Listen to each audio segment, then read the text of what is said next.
Regai nditi makadini ko mhuri yeZimbabwe kusanganazve kwatiri kuita muzuva ranhasi, rimwe zuva ratagadzirirwazve naMwari ratinoda kukudza Mwari watisanganisa muzuva ranhasi. Zita rangu ndinoitwa Elder David Kanjanda, muimbi wenyu wedzimbo dzechitendero semazuva ose nhaika. Ndine nyaya yandauya nayo yandiri kutenda kuti yakamirirwa kana kuti yanga yakamirirwa nemhomho yevanhu. Vanhu varoda kunzwa kuti zvakazofamba sei. Nyaya iyi ndeye murume uyo anonzi Garikai akangobuda mumba muna December 2024 kuma 2 AM akangobuda mumba zvikanzi akati ndiri kuenda kuchimbuzi. Izvo zvitawa muna June 2025 munhu haasati awanikwa. So vakateerera nyaya iyi kune vasati vaiona, handei tondotarisa part 1 yenyaya yakafanana neino yamuri kuona. Handei tondotarisa part 1 yacho kune vasina kuiona kuti zvinyatso make sense. Ukatangira part 1 wozoya panapa. Right. Ndisati ndapinda munyaya zvakazara, tine group redu reWhatsApp. Link racho riri mudescription muno. Padescription ukatarisa pane group redu reWhatsApp ratinovhura Friday yega yega, tinovhura kuti munhu wese akomende nyaya dzakaita sedzino idzi. Uye imomo ndo mumwe matinoona maideas ekuti tingadzifambisa sei nyaya dzimwe dzakafanana neidzodzidzi. Ndosaka muchiona nhasi ndauya panapa ndakagukuchira ndakabata nyaya yandakabata nhasi. Ndauya neside remudzimai vahosi. Mudzimai akauya panapa last time ndeuyo ari kutaura kuti ndakazororwa nemurume akanga asiyawo mudzimai wake varambana. Handiti? Asi mutsvagurudzo yatakaita takati beta tiende kumudzimai wacho ari kunzi vanga varambana uyu, kuti mai havazotora murume uyu azonyangarika nhasi. Taakudzoka kumudzimai akasiyiwa nemurume iyeye tinzwe kuti zveshuwa vanhu ava vakange varambana here. Hatina kugumira ipapo, takaenda zvakare kundotaura kundotsvaga murume wakasiyiwa namai ava vari papati 1 ava. Mai Gari ava, regai ndingovati mai Gari kuti zvishandike zvakanaka nhaika. Mai Gari vanoti murume uyu akanyangarika muna December akanga akarambana nemukadzi wake. Ivo ndobva vazororwa nemurume iyeye. Vanoti zvakare ivo mai Gari vanoti ndakasiyana nemurume wangu. Ndasiyana nemurume wangu akandipa gupuro rematenesi nechilaiti. Kana ndisi kukanganisa ipapo. Handiti? Right. So isusu takati nyaya iyi iri kuratidza kuti ine mhute. Mazuva anaya vanhu vakangwara, anogona kuti vanhu vanga vakadaida iye akaputsa imba yake kwakuputsawo imba yemumwe. Handitika? Saka izvo zvakatipa kuti tiite tsvakurudzo yandauya nayo panapa nhasi. Asi muchandiregerera. Handigoni kupfuurira mberi ndisati ndaadhiresa nyaya iri panapa. Takandobata futi hama dzemurume uyu akanyangarika uyu. Takandobata futi hama. So mainly nyaya yedu nhasi pairi ndepekuti tinzwe vahosi. Mudzimai akasiyiwa nababa Gari ava. Handiti? Mudzimai akasiyiwa uyu ndiye atoda kunzwa nhasi. Handiti? But ndine nyaya ndoda kuadhiresa isina kundiitira zvakanaka. Ndakabata hama dzemurume akanyangadika kuti tichida kutsvagurudza kuti tinzwe kuti zvakafamba sei uye vari kuzvifambisawo sei.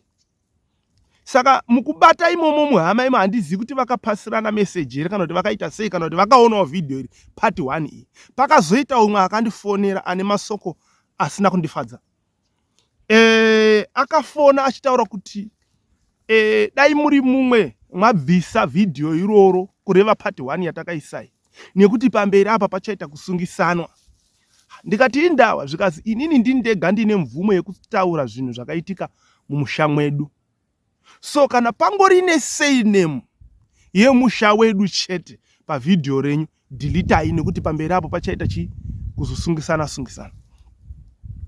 Ndandisina mukana nenguva yakareba nekuti aida kutaura yega. Handi makambofonerana nemunhu uchidozama kuexplaina but munhu wacho achingoda kunyanya kutaura. Ukada kuexplaina unyasozwa kuti haasi kuteerera zvauri kutaura.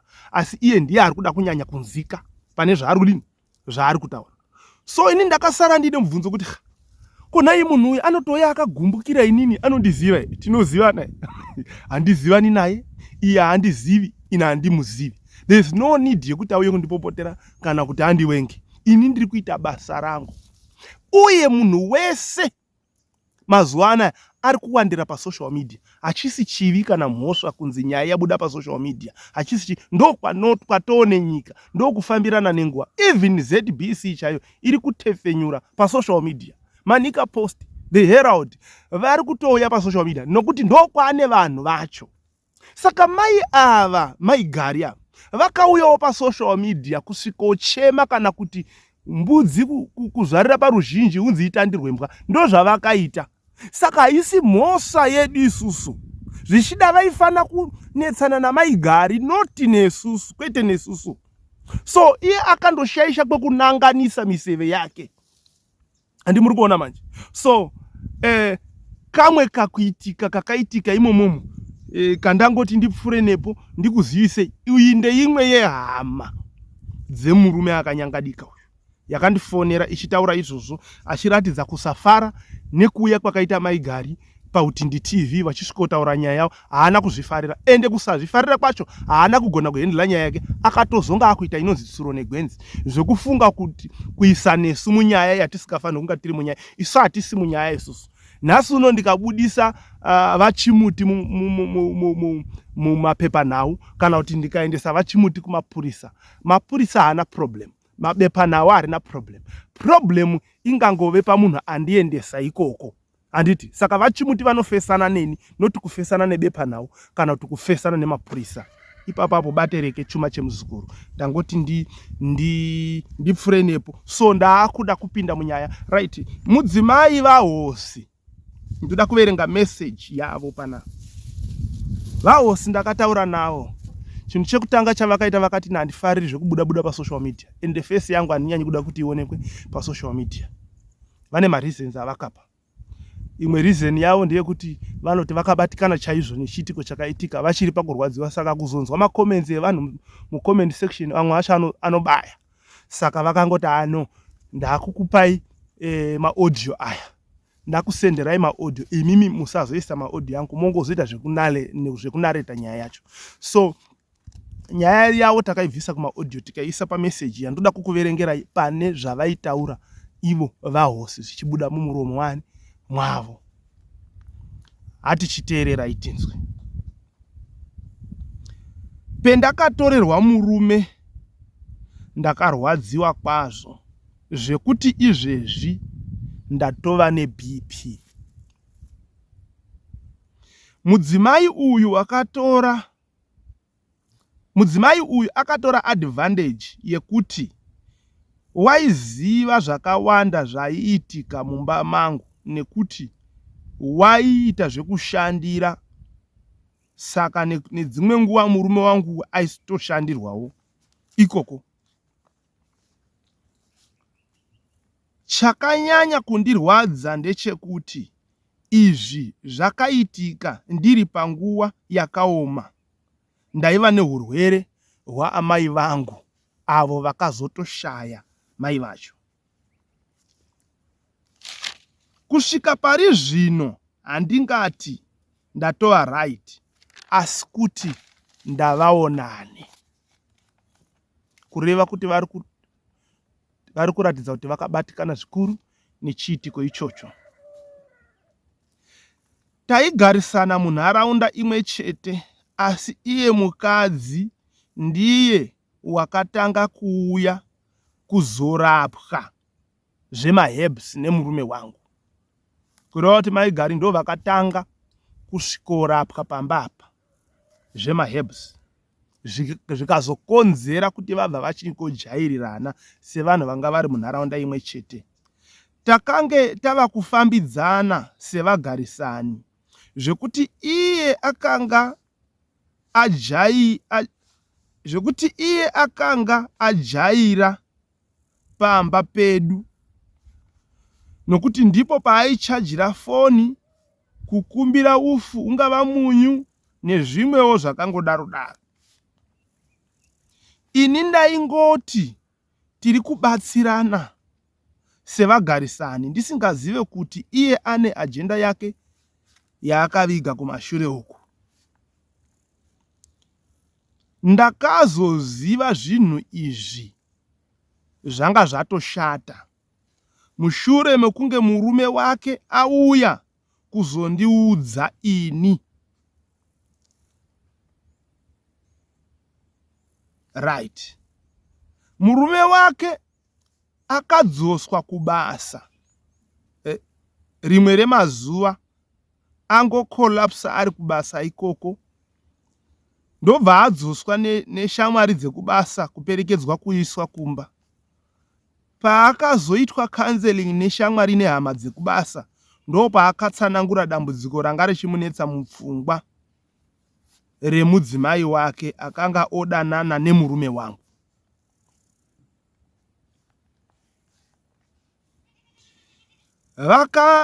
Murume wacho achitsanangura kwandiri anoti, murume wenyu haana kumbobva pamba pano kwemazuva 4 here?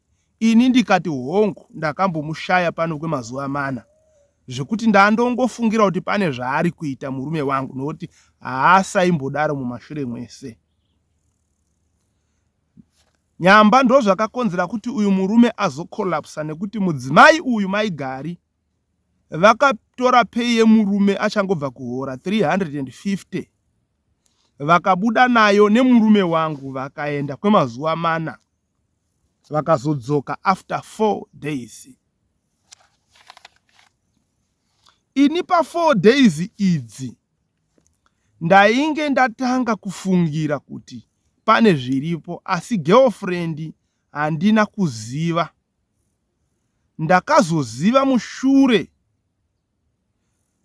murume wake auya kuzondiudza.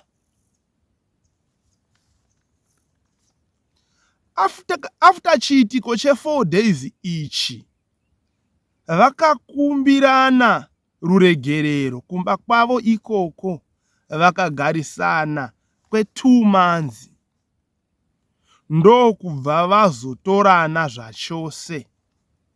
Asi wakatanga kuenda mudzimai, murume wangu waingoita zvekuti pamwe 2 days wabuda, pamwe 3 days wabuda, pamwe 4 days wabuda, achingodaro achidaro. Murume wangu paaienda achidzoka apa, wainge asungwa bonde. Panga pasisina chinonzi bonde, nekuti mudzimai uyu anoziva mishonga. Panguva iyi shoko range razara munharaunda yose, zvokuti ini chete ndini ndainge ndisisazive kuti chii chiri kuitika, asi nharaunda yanga ine rakazara. Ndaingonzwa vanhu vachiti mai vepapapo, kureva Maigari vaya, vakatiza musha wavo, vakatiza imba yavo, vakaenda nemurume wanhingi, kureva murume wangu. Murume wangu paaienda achidzoka, pandakazomubvunza nezvenyaya iyi, haana kuzotora mazuva, akabva atoenda zvachose. Yo, zvekuzoti murume wangu wakabuda usiku uye haasi kuwanikwa, ndakazotofonerwawo nehama dzemurume, tikabva tatanga kufamba tichitsvaga semhuri. Hapana patakasiya mumamochari, kwese kwainzi kune munhu akafa, kwainzi kune munhu anopenga, hapana patakasiya tichifamba ini nehama dzemurume. Musakangana kuti tsamba iyi ndeyavahosi vari kutaura izvi. Akabva nemimba yaakazozvara mwana Okay. Akabva aine mimba yaakazvara mwana musikana. Mwana yeye nanhasi vanhu havazivi kuti aripi. Ende mimba iyoyo haisaizikanwa kuti ndeye murume wangu here kana kuti ndeye murume wake waakatiza. Asi chatinoziva ndechekuti mwana iyeye akayamwisidzirwa nemwana waainaye mukomana izvozvi. Uyezve mwana uyu akangodhisapiswa. Hapana anoziva kuti mwana iyeye ari kupi.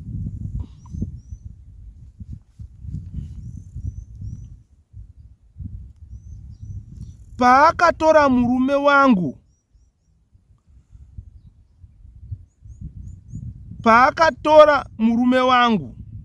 akatiza murume wake, akamusiyira vamwe vana 2 vake vaakabva navo kumba kwake veumwezve murume.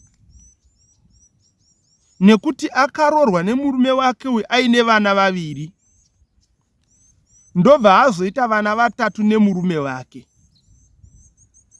Saka pakubuda kwake akasiya vamwe vana kusanganisira vake 2 vaakabva navo kumusha kwake, akasiya angori pamurume wake waakatiza yeye. Ini ndakaroorwa ndiri musikana, ndikatorwa nemuchato, tikachata. Hama dzose dzinozviziva. Ndakatambirwa nemusha wose.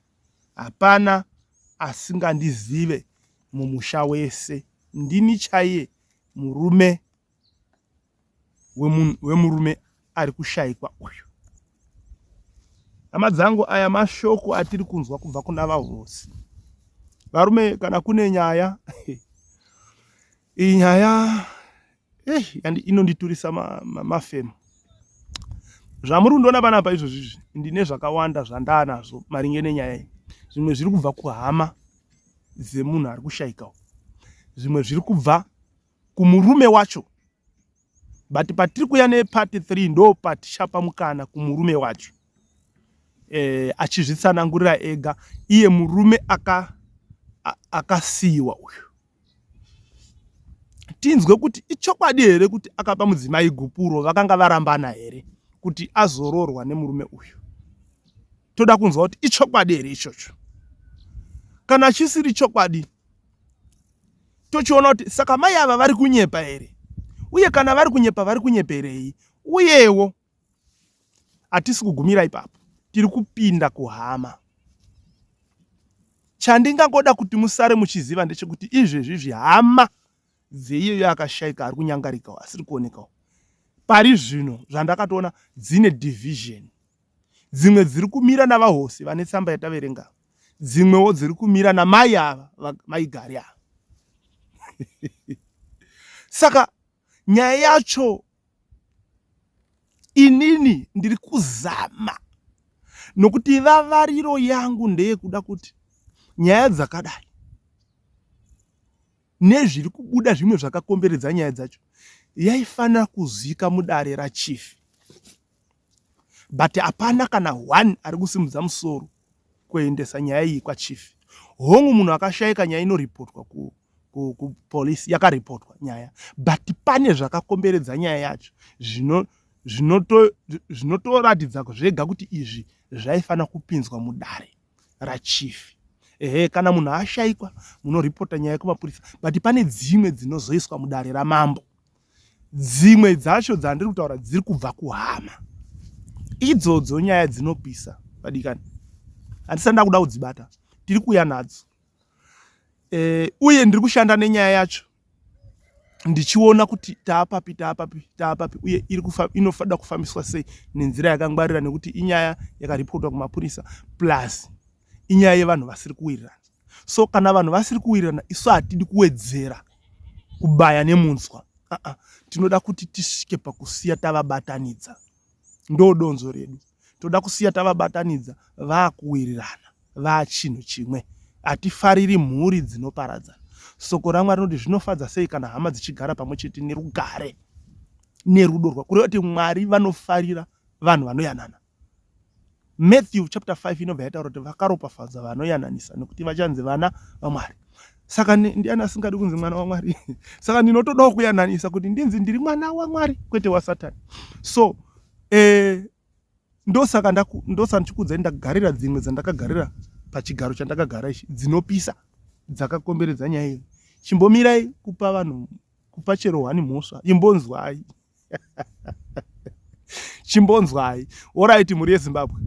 Chakupedzisira chandoda kukusiyirai ndechekuti mukatarisa tine WhatsApp group ratinovhura weekend yese tichikurukura nyaya dzakadai, nekuti comment section pamwe pacho inowandirwa plus idiki.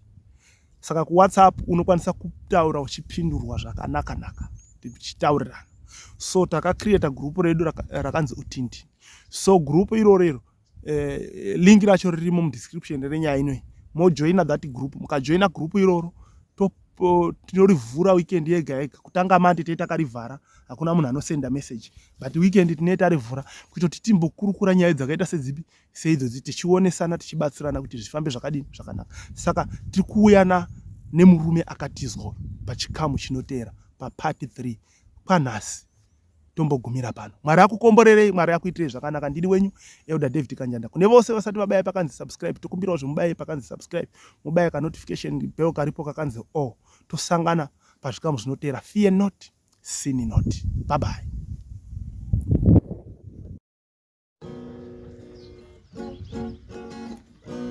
Wagomana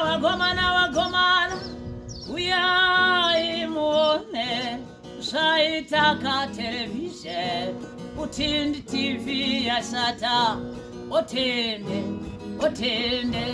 Utindi TV yababa Kanjanda uyai kani muone Elder Kanjanda waita mukurumbira Utindi TV amakan komana Meta makumbo zopambiswa, wasina vana wavakuwana, wasina varume vororwa, nekuburikiza netelevisheni.